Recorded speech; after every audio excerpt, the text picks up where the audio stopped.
I'm trying to talk about a rather serious question, unfortunately. I always pick the hard thing to do. But anyway, let me first try to say, why do I want to say on this, and what do all those funny words mean? Okay, now, everybody notices China's recent rise, whether you call it phenomenal, miraculous, or whatever. Anyway, it is a topic worth studying, worth trying to understand. I know that there are a lot of criticism, doubts, scrutiny, whatever, about the so-called China model, and I'm not here to defend it. I merely wish to bring my colleagues here through a short review trip in history to see how China eventually come to take things in its hands. The simple thing I want to say is, actually China has been very submissive. It accepts almost anything that they heard from the West. And at different times in history, they developed extremely overly romantic views of the West. At one time in the 1910s, the new cultural movement, which sets China apart from all the Asian countries.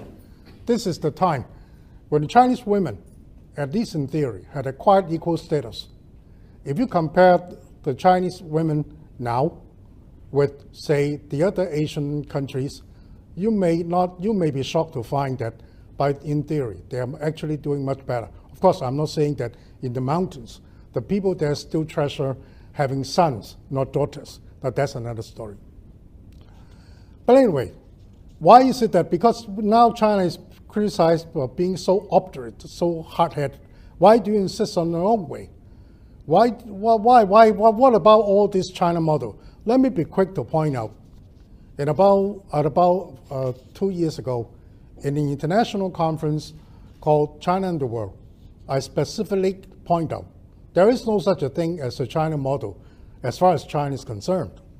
It never gave it a theory. It never promotes it. Because it doesn't believe it can copy the examples of other nations, how in the world can it promote its model to be emulated by other countries? If other countries choose to copy, that's their own business. I think that's a basic stand of China.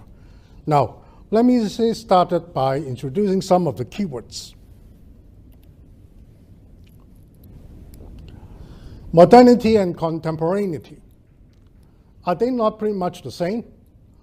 Now, in this paper, modernity is a goal, a certain phase in history. Historians divide it, say, from maybe 17th, 18th century until the 20th century, in which advanced nations seem to have achieved a lot of things. Democracy, liberalism, economic prowess, whatever you call it. That means there seems to be a list of things that undeveloped nations need to learn, need to emulate, need to catch up with in order to enjoy what you call modernity. If that is the case, that at least in the mind of these people who are trying to learn from the West, it seems to be sort of frozen in the view because it refers to a phase in history, although that phase of history is rather recent. Now, what does contemporaneity means? I hate long spelling words because I'm Chinese. But anyway, up till now, I find this to be the best term I can use to describe whatever an aspiring nation like China, who wants to look for its way towards modernity, it went through several phases and stages. And in each of these stages, it found things that it has to tackle with. Either it's domestic problems, domestic factors, or problems from outside. How would the other countries deal with you when you are trying to become strong? And of course, the situation of China itself, at what stage of development it is, and even the people. Some people say, why don't you just give them democracy? Why don't you just give them power? For an uneducated people, if you give them too much power, it simply brings disaster to the world, in my humble opinion. Now, so contemporaneity, in the view of these people who are imitating the West, who are seeking modernity, it's not frozen. It changes because it is what it has to deal with immediately at that particular stage of history. So it changes. So I try to differentiate the two terms. While as modernity remains sort of constant, there are things that we want, like democracy, national wealth, national power. respect from the other nations, they are pretty stable. But for contemporaneity, this is something that China finds it extremely hard to deal with. They have trouble even trying to understand it. They have trouble even understanding its own self.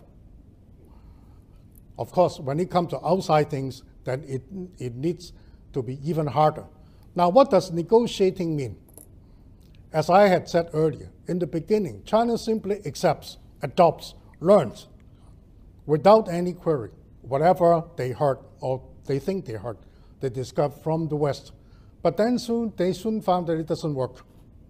So, at later stage, particularly now, China does not merely accept. It sometimes evades, sometimes it maneuvers around it, sometimes it debates with it, and sometimes it simply takes a hard-line stand and say no. So this is what I mean by negotiating. I'm good with this term because this is what I found that I'm always doing with my wife and my bosses. Now, stage one, in search of wealth and power. In a book, Professor Benjamin Schwartz wrote about Yan Fu. He very wisely called it In Search of Wealth and Power for the Nation. This is true. I'm talking about 20 years after 1840, in which China was defeated by Britain. It took the country about 20 years to finally accept that it has to learn from the West. However, at that time, what did they learn? They import factories, military equipment. They send people to study, but rather narrowly, on how to handle those machines, how to fight a war, etc., etc. And I think it is sort of naive for the Chinese to think that a power would happily teach you all the secrets. I wouldn't, would you? But anyway, they think they learned. So they built up the fleet, and then, unfortunately, in 1895, they were defeated by a very small country called Japan. Small in size, but not everything else.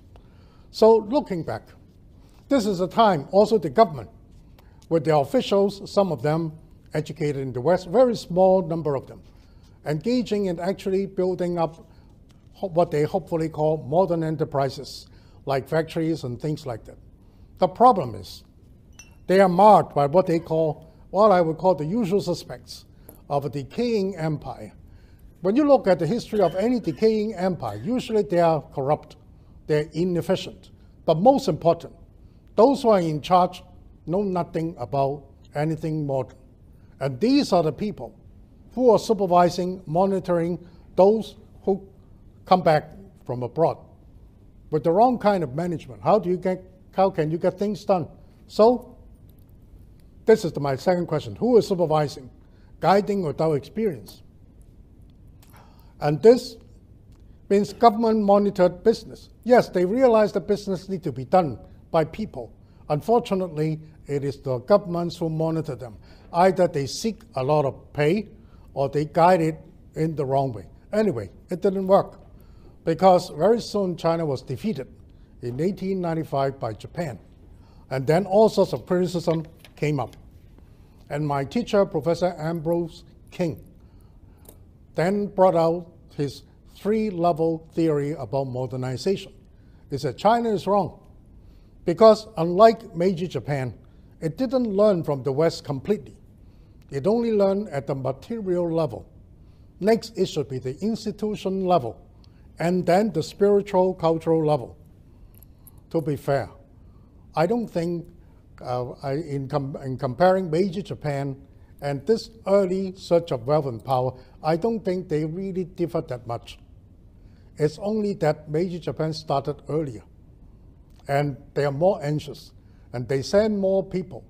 It is interesting to look at the commanders in the battles China fought with Japan, whether in the 1895 war or the wars afterwards in the 1930s. The Japanese commanders are trained in Harvard or Europe, and the Chinese commanders are trained in Japan and China. So that speaks about it. So, but anyway, this sets a trend. That is, China began its search for national wealth and power. Should I call it national renaissance? By this format. It's led by the government, but it's a very incompetent, inept government. But anyway, it started. So it comes to the next phase. In 1895, it finally believed that it needs to adopt some sort of political change, political form. So it started the 1898 100 Days movement. As it is only 100 days, we already can sense what the destiny is. It didn't succeed. In about 100 days, everything stopped. The emperor was sort of locked up, and nothing is done. In that, the emperor was encouraged to learn from Tsarist Russia, to learn after Peter the Great, because Peter the Great turned around Russia from a loose collection of almost independent tribes, or whatever you call it, into a big country. And it's all because he learned from traveling around European countries. So our reformer tried to persuade the emperor to do the thing. He never got out of China, and then he got sacked. So anyway, we were thinking about this institutional change, but by the emperor, nothing happened. Only 12 years after that, the empire was overturned, and the new Chinese Republic was formed in 1911. So in 1911, the Chinese were happy and enthusiastic. Now, here I just want to look at that. During the time when we tried to seek national wealth and power led by the government, internally we are dealing with an incompetent government who is not ready in any way to lead such modernization. But the external factors are even stronger. I'm here, my student had compiled for me just a list of the major battles that China had taken during this phase. It followed the same formula. A power would give pressure on China, and then China couldn't take it anymore, started a war and lost. And then, starting the concessions, territories, and huge amount of money. They're all the same. So I don't bother you by going into this. When I rewrite this paper again, I'll try to incorporate those in here. Okay. And internally, because the Manchu rulers were a minority, so the Han majority think, why should we continue to be ruled by a minority who cannot lead us out of these troubles? So they started revolution. Interesting enough, the Taiping Revolution is supposed to be Christian. It didn't work, but the damage is terrible. Many provinces were once controlled, and there are many other small uprisings. Now, what it means is the central government had exhausted resources dealing with this, with both domestic rebellions and external invasions. How in the world can it do anything, even if it were competent? It didn't, and it never had a chance. This is the free level of modernization. Now, when the new republic was set up, at first the Chinese were optimistic. Don't we have a republic now? We have presidents, we have election, we have everything that looks like a republic. Unfortunately, it only looked like, because the 1911 revolution succeeded very quickly, not because the revolutionaries were strong, but because all the local governors rebelled. They took this opportunity to shake off the control of the emperor, and then China appears to be a republic. But actually, China soon degenerated into 10, 20 small states fighting against each other. This is the period in which we call the period of landlord struggles. This went on for about 15 years, until 1927. Chiang Kai-shek, or Jiang Jishe, finally led an army to conquer or persuade these landlords to really come under the government. What I'm saying is, for at least 15 years, China was not a country. It was a collection of small states fighting against each other. What does that mean? That means the warlords, did they try to build up the country? No, they tried to build up themselves. So they use whatever resources they can get to buy weapons. And these weapons are consumed killing each other. So these valuable resources which could have been used for national building, did otherwise. And worse still, because they were so worried about not having enough soldiers, they simply dropped people by force. There are pictures that I've seen in which the gun is taller than the soldier. The soldier may be 10 or 12 years old. So what that means, whoever wants to modernize China economically will find that they don't have workers. So this is a very simple way of explaining this. But anyway, nothing hurts a nation more than internal fighting. The next worst thing is only that other powers are fighting inside you. And that happened too. Because in 1905, Russia and Japan fought, but not in Japan or in Russia, but in China. The winners think that they win everything, so they loot. And the losers have to buy their ticket home, so they looted too. And we receive all that. So now, the intellectuals soon found that the new republic didn't bring them what they want. And this is a time when warlords were busy fighting each other. They don't realize that intellectuals could be dangerous. They don't call them 臭老九, like the communists saying, troublemakers, okay? So this is one time when the freedom of speech really bloomed and blossomed. Journals advocating all sorts of reform spring up at this time. And one thing about this cultural movement, there are two things that I would like my friends to note. Number one, everything they advocated is Western. Individualism, freedom, democracy, things like that. But unfortunately, it also advocates throwing away everything traditional. In one dramatic declaration, one of the famous intellectuals called to throw Confucius into the toilets. So this revolt against Confucianism. It's also happened with many, many smaller, but actually they complement each other. Cultivation of the so-called new citizenry, that means Western nations are powerful because their people have particularly good national characters fit for modern countries. So we need to learn from England, we need to learn from Germany, we need to learn from France, etc., etc. A national character. Anti-Confucian movement. Ethical revolution seems that we cannot only respect the old, we have to give the young people a chance.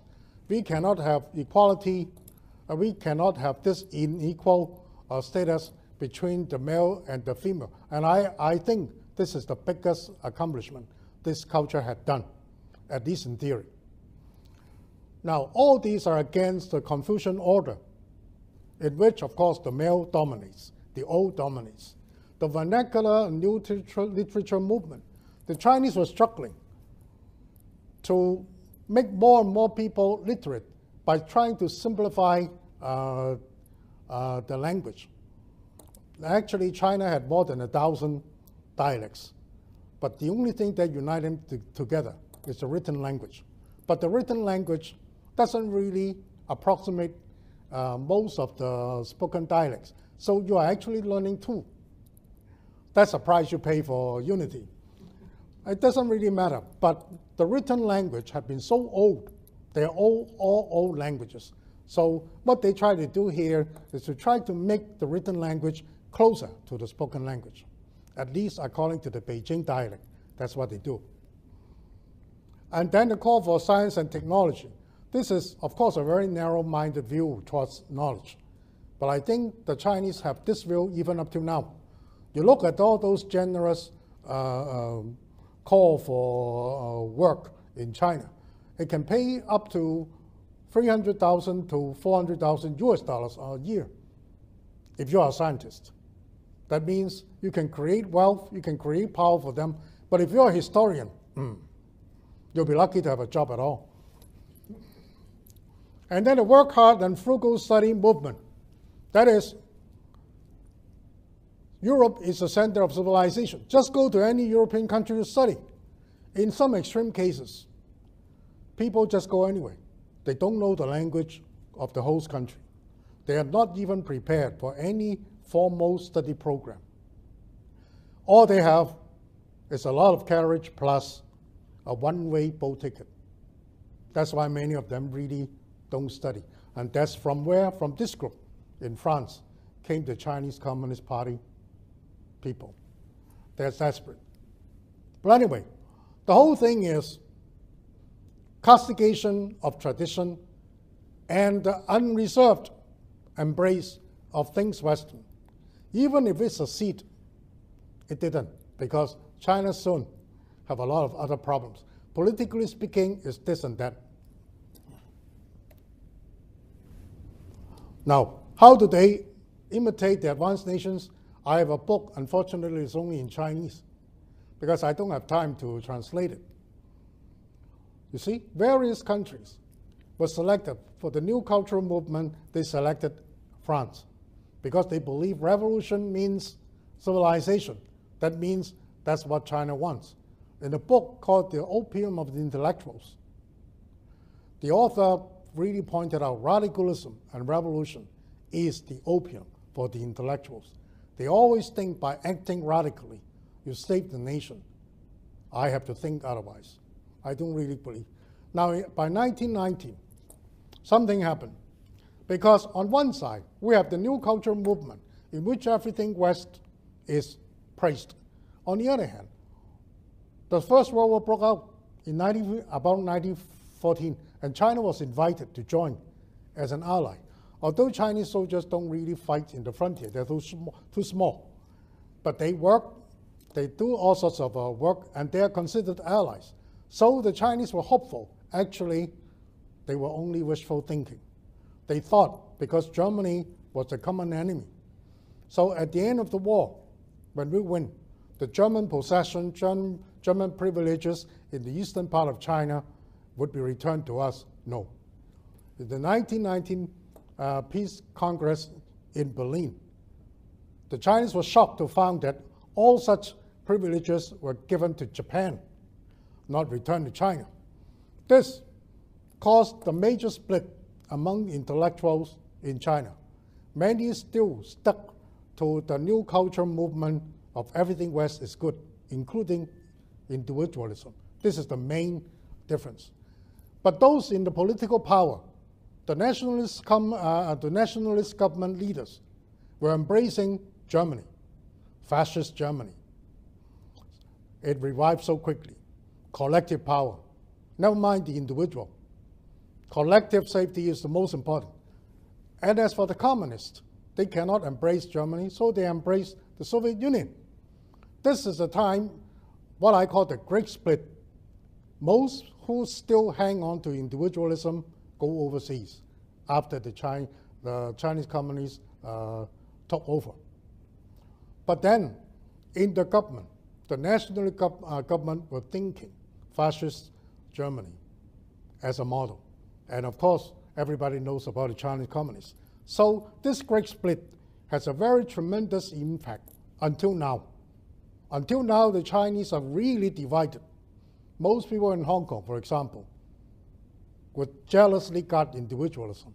But if you go over into mainland China, at least they won't admit it. They would say the group, the country. When will the Chinese try to find a balance is something that remains to be seen. Now, in 1988, before that, I have to say that then China went on in the 1927, China finally come to be united in appearance under the power of Chiang Kai-shek after he subdued the warlords. But actually, Chiang was never given a chance. The Japanese started invading here and there and there. Actually, the Japanese had already controlled large chunks of China, mainly along northern and northeastern China, including its only industrialized area, the Manchuria. Before China formally declared war with Japan in 1937, that's almost 10 years already. So from 1937 until 1945, China was in war. Japan took almost half of China, but mainly most of its rich areas. There's no way that either in the early part of the new republic, in which the warlords were busily fighting for each other, and the central government could not really control the local government. And then after 1927, the central government were busy fighting the Japanese. The Chinese never had a chance to continue their state-led national revival until about 1947. But in 1947, because China became red, it was effectively alienated. I know you probably have read many books which said China isolated itself. No, that's not true, because it had gone through about 400 to 500 times of negotiating with Europe and America to want to be admitted into the international community. It never was. Until 1971, when the former Soviet Union invaded Afghanistan, then they saw the need to form some sort of cooperation with China to resist Soviet invasion. In 1971, November, China was replacing Taipei as representing China. Before that, the entire huge population was cut off from the world, and unfortunately, these few decades after the Second World War saw the world develop so fast in all directions. So in 1979, America finally set up formal relations with China. Before that, China still didn't have access to many influential international organizations. That means China is cut off in business, in exchange, intellectual or technological, or anything. So what happens then? As soon as China resumed this contact with the world, they were completely shocked. They couldn't believe the outside world was so advanced, and in comparison, they are so terrible. My brother, who just resigned as vice provost of Cornell University, told me, he is a scientist, and he went to China in the 1970s. He said he couldn't believe that in some of the richer provinces, the young men and women are still sharing the same pair of pants for going out. They are so poor. So this happened. This is called Heshang, the river elegy. Elegy means a mournful song, mourning the early death of somebody young. What it means is the Chinese civilization, according to this, died too young. Why? Everything is because we come from the Yellow River. Let me put it very simply in this way. Now, actually, this in 1988 became a very, very popular TV series. Because it's TV, it reaches everywhere. It led to many, many discussions. And it said, contemporary civilization is maritime civilization, which is blue in color. Began with saying both starting world trade and colonization. The great Oriental market and the new American continent make Europe extremely rich. The river elegies claim that modern, etc., continental China will have its spring, that is springtime, only when blue sea winds from coastal regions like Shenzhen and Shanghai blow into the inland. Why? It's because the yellow earth and the yellow river, which Chinese civilization originated, cannot give birth to the new culture. Brand new civilizations can no longer flow from the Yellow River. This is desperate and one-sided. Of course, it made the authorities nervous, so it was banned. But what I'm trying to say is the new culture movement and this are one-sided advocacy for emulating Western culture.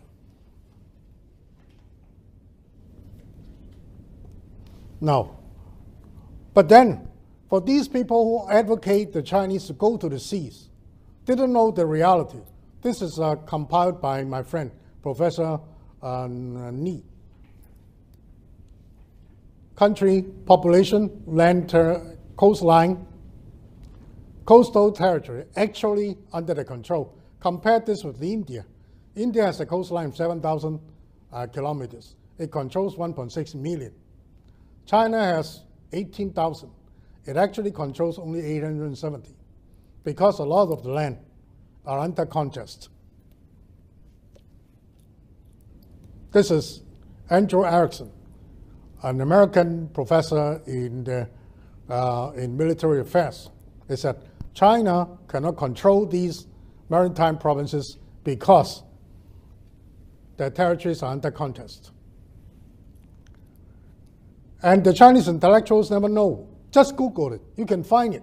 This is done, not by us, by CIA. The 3 island chain, the third one is so far away, I cannot put it in here. See the first one. From Korea, Japan, Thailand, Philippines, until here. What does this mean? That means Chinese boats can never go across here and go through the Malacca Strait to the Middle East where it gets oil, where it gets all these things. So, for colleagues who are interested, I'm going to leave the PowerPoint because I run out of time. So I have to go and now look at this. This is the Malacca Strait, okay? Singapore, etc., etc.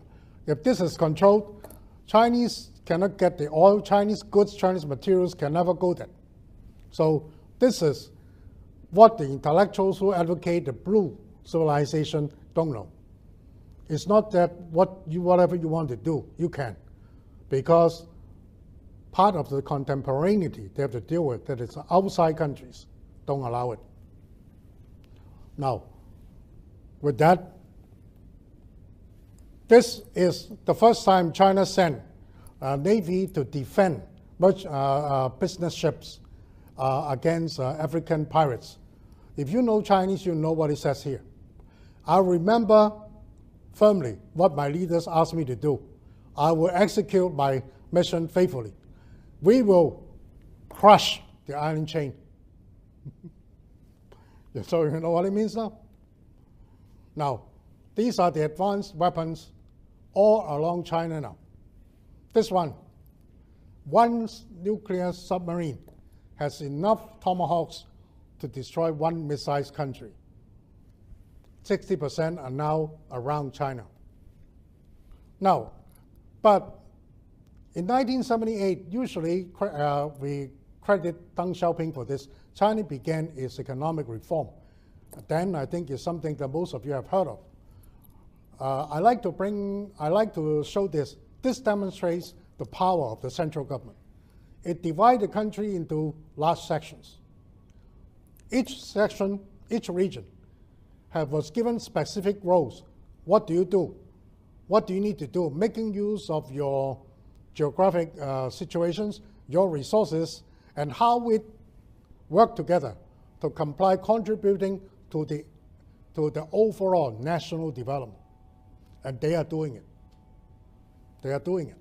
This is not something that the late empire or the early republic can do. For example, this tells you the regions. What do they mean?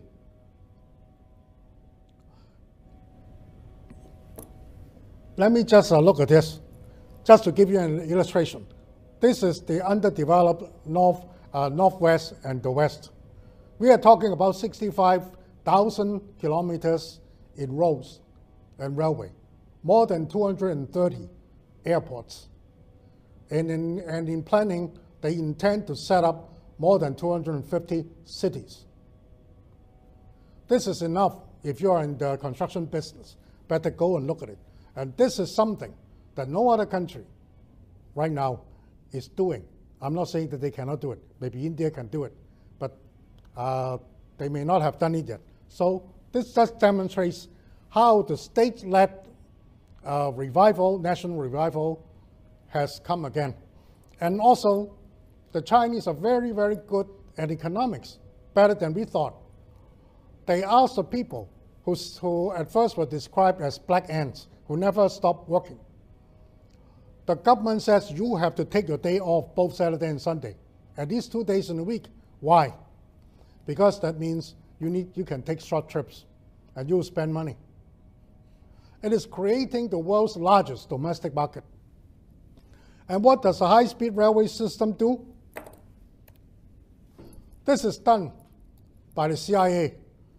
They were shocked to find that the highway system actually linked up the natural heritage spots recognized by the United Nations and some natural spots. High-speed rail, which means tourists, money. Urbanization. We heard about urbanization, but it's urbanization, there are two meanings that we seldom know. Number one, by allowing millions of young people to go from their isolated rural areas to work in the city. They will go home not only with money, but much higher demand for living standards. And with that, they will hope to modernize the rural areas. This is the famous piracy. I better not talk about it. No. And also one thing about urbanization is, actually, according most of the regions, there are very detailed planning that in this area there will be one or two key metropolitan cities, which will be the heart of that cluster of cities, and there will be bigger cities, middle-sized cities, towns, etc., and some of these cities were given missions. You will specialize in furniture. You will specialize in home appliances. Together, each of this cluster of cities becomes a small economic block. And all these together means every part is having a division of labor, and collectively, they all follow a big master plan. I'm not saying that China has more money than other people, but I'm shocked myself to see how the government can control this, and directly as some master plan. And of course, in order for that to work, they have to do something with the local government officials. This is why Xi is so busy getting corrupt officials. Now, I am not going to defend this, but I'd like you to see some of these things. China is building these athletic stadiums for the undeveloped countries. Do you know what that means? It means shows, football games, tickets, money. These countries will benefit. And also means it could mean tourism, domestic and international. Cultural performances means enterprising the cultural heritage. Money. Regional cooperation, international convention centers. Undeveloped countries, they need to work together for mutual and collective prosperity. Theaters and conferences, etc., the same thing. Government offices. Hopefully you can more effectively run your country. So it's true that China gets natural resources from these countries, but then they pay for it. But in return, the strategy is simple. It's not only us to have economic prosperity, but as future potential customers for those things made in China, we want you to become rich. How can you fight that? And then, canal project is also economic. I know in American reports it's always political. It's not that. If you go through the Panama Hotel, you have to go through uplift one stage by stage, and it's expensive. It costs a lot of time. China is building, actually it started today, construction. This $50 billion project, linking up this with the lake here. All the boats can sail directly here. It saves money, it's cheaper, it facilitates